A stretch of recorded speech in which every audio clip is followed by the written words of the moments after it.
IPC section 89 of IPC section को अभी हम रीड करेंगे। एक बार हिंदी में रीड करेंगे और एक बार इंग्लिश में। एक बार इंग्लिश में रीड कर लेते हैं। Act done in good faith for benefit of child or insane person by consent of guardian. Nothing which is done in good faith for the benefit of a person under 12 years of age are of unsound mind by or by consent, either express or implied, of the guardian or other person having lawful charge of that person, is an offence by reason of any harm which it may cause or be intended by the doer to cause or be known by the doer to be likely to cause to that person। एक बार हिंदी में read कर लेते हैं। संरक्षक द्वारा या उसकी सम्मति से शिशु या उन्मत्त व्यक्ति के फायदे के लिए सद्भावपूर्वक किया गया कार्य है। कोई बात जो 12 वर्ष से कम आयु के या विकर्चित व्यक्ति के फायदे के लिए सद्भावपूर्ण उसके संरक्षक के या विधिपूर्ण भार साधक किसी दूसरे व्यक्ति के द्वारा या कि अभिव्यक्त या विवेचित सम्मति से की जाए किसी ऐसी हानि के कारण अपराध नहीं है जो उस बात से उस व्यक्ति को कारित हो या कारित करने का कर्ता का आशय हो या कारित होने की संभाव्यता कर्ता को ज्ञात हो। अब हिंदी में रीड कर लिया हमने। अब इसके अंदर दिया क्या गया है उन पॉइंट्स को हम डिस्कस करेंगे। वीडियो को एंड तक जरूर देखना। इस सेक्शन में बताया गया है कि अगर कोई बच्चा जो कि 12 ईयर से कम एज का है या कोई पर्सन जो अनसाउंड माइंड है, मानसिक रूप से बीमार है, उसके बेनिफिट के लिए उनके गार्जियन की सहमति से अगर कोई कार्य किया जाए और उसमें उनकी डेथ हो जाए तो उसको ऑफेंस नहीं माना जाएगा।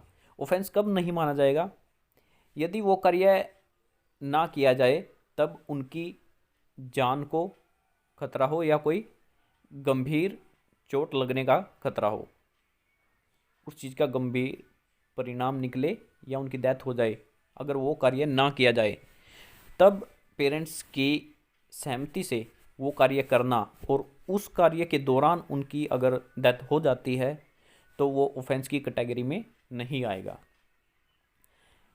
बट अगर पेरेंट्स की कंसेंट पर्सन को मिल जाती है और वो कार्य करता है जहाँ पर उसको लगता है कि ये कार्य करने से उसकी डेथ हो सकती है, और अगर वो कार्य नहीं करे तब उनकी जान को कोई खतरा नहीं होगा, बट और फिर भी वो सहमति लेके वो कार्य करता है और वहाँ पर डेथ हो जाती है तो ये ऑफेंस की कैटेगरी में आएगा, भले ही कंसेंट वहाँ पर उनके गार्जियन की उसको मिल गई हो, बट उसको पता था कि ये कार्य करने से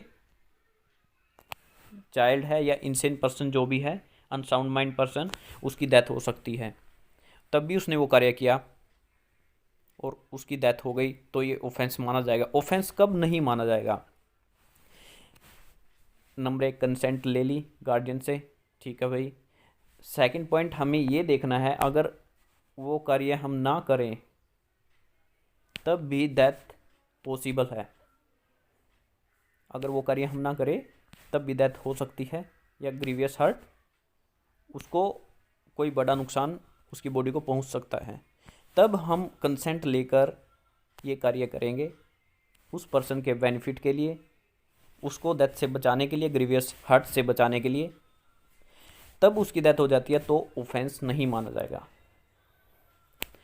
अभी एक एग्जांपल मैं आपको दूंगा, वहाँ से आपको ये सेक्शन क्लियर हो जाएगा। एक सेकंड फ्लोर पे एक फैमिली रहती है, उनका एक 11 साल का बच्चा है और बच्चा घर में अकेला है। रात का टाइम है, रात को 10 बजे का टाइम हो रखा है और लाइट चली जाती है। बच्चा घर पर अकेला होता है तो वो डर के बालकनी में आ जाता है और ज़ोर ज़ोर से चिल्लाने लगता है, रोने लगता है। तो पड़ोसी, नीचे वाले पड़ोसी इकट्ठे हो जाते हैं और पूछते हैं बेटा क्यों रो रहा है? तो वो कहता है अंकल डर लग रहा है मेरे को लगता है यहाँ पर कोई है। और उसी टाइम उसके पेरेंट्स भी आ जाते हैं ऑफिस से, तो पेरेंट्स कंसेंट देते हैं और साथ में एक ओल्ड एज पर्सन है, वो उसको बोलता है बच्चे को कि आप कूद जाओ, मैं आपको पकड़ लूँगा। पेरेंट्स की कंसेंट वहाँ पर मिल जाती है और बच्चा कूद जाता है, जबकि उस पर्सन को पता है अगर बच्चे को वो ना पकड़ पाया तो बच्चे की डेथ हो सकती है। फिर भी उसने बोला कि भाई कूद जा बेटा, मैं तेरे को पकड़ लूँगा। और फादर की भी कंसेंट वहाँ पर उसको मिल गई थी। वो बच्चा कूदा और उस पर्सन से उसको पकड़ा नहीं गया, नीचे गिरने के कारण उसकी डेथ हो गई। जबकि अगर वो बच्चा ना कूदता, छत पे ही रहता, तो उसकी जान को कोई खतरा नहीं था, ना उसको कोई चोट लगने का खतरा था।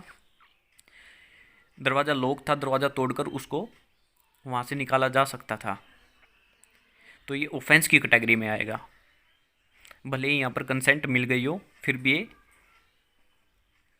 ऑफेंस की कैटेगरी में आएगा, बिकॉज उसको पता था कूदने से डेथ हो सकती है। एक सेकंड एग्जांपल मैं दूंगा जिससे और क्लैरिटी यहाँ पर आएगी। 3rd फ्लोर पर एक फैमिली रहती है, उनका भी ऐसे ही एक 10 साल का बच्चा है और उस फ्लोर पर आग लग जाती है। उस फ्लोर पर आग लग जाती है और बच्चा बालकनी में आ जाता है और नीचे ऐसे ही जैसे फर्स्ट एग्जांपल में बताया था भीड़ इकट्ठा हो जाती है और एक पर्सन बोलता है बेटा नीचे कूद जा, मैं तेरे को पकड़ लूँगा, अगर आप नहीं कूदे तो आप आग में जल जाओगे, उसके कारण आपकी डेथ हो जाएगी। तो वहाँ पर पेरेंट्स की सहमति भी मिल जाती है और बच्चा कूद जाता है। और बच्चा कूद जाता है, हाथ से फिसलने के कारण हाथ में उसके नहीं आता पर्सन के, और नीचे गिरने के कारण उसकी डेथ हो जाती है। यहाँ पर ये ऑफेंस की कैटेगरी में नहीं आएगा। क्यों नहीं आएगा? फर्स्ट एग्जांपल में हमने बताया था कि ऐसे ही पकड़ा नहीं गया, नीचे गिर गया बच्चा, डेथ हो गई, ऑफेंस में आएगा, और यहाँ पर नहीं आ रहा। ऐसे क्यों? यहाँ पर डिफरेंस क्या है दोनों एग्जाम्पल में?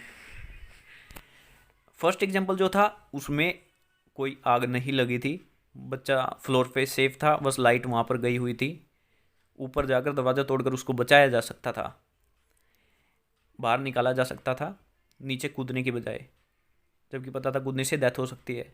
डेथ वाला डिसीजन लेकर उन्होंने इसको ऑफेंस बना दिया। और सेकंड एग्जांपल में अगर वो ना कूदता बच्चा तो आग में जलने के कारण उसकी डेथ हो जाती। डेथ से बचाने के लिए, उसके बेनिफिट के लिए उन्होंने उसको कूदने के बोला, और कंसेंट भी यहाँ पर मिल गई थी और पकड़ा नहीं गया, डेथ हो गई, तो इसको ऑफेंस की कैटेगरी में नहीं लेंगे। आई होप आपको ये सेक्शन क्लियर हो गया होगा। Thanks for watching my video and visit to my channel. फिर मिलेंगे नेक्स्ट वीडियो में, नेक्स्ट सेक्शन को लेकर डिस्कस करेंगे। तब तक के लिए जय हिंद, जय भारत। और वीडियो को ज़्यादा से ज़्यादा शेयर करें, लाइक करें, और जो नए हैं इस चैनल पर, चैनल को सब्सक्राइब करें। And please press the bell icon for new notifications. कोई भी न्यू वीडियो इस चैनल पर आएगी तो आपको नोटिफिकेशन मिल जाएगी, इसलिए बेल आइकन को ज़रूर प्रेस करें।